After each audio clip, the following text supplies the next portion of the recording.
আসসালামু আলাইকুম বন্ধুরা। বৃষ্টিতে ভিজে আপনারা দেখতে পাচ্ছেন। কেন বৃষ্টিতে ভিজে জানেন? বৃষ্টিতে ভিজলে অনেকগুলো উপকার।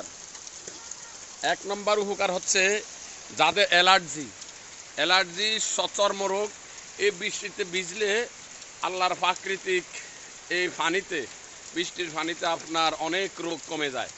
তাই আপনাদেরকে আমি উৎসাহিত করব, আপনারা বৃষ্টিতে ভিজেন। বৃষ্টিতে ভিজে তারপরে আল্লাহ রাব্বুল আলামিনের এই প্রাকৃতিক বৃষ্টির পানি দিয়ে গোসল করে আপনারা রোগমুক্ত থাকুন, সুস্থ জীবন গঠন করুন। আল্লাহ হাফেজ।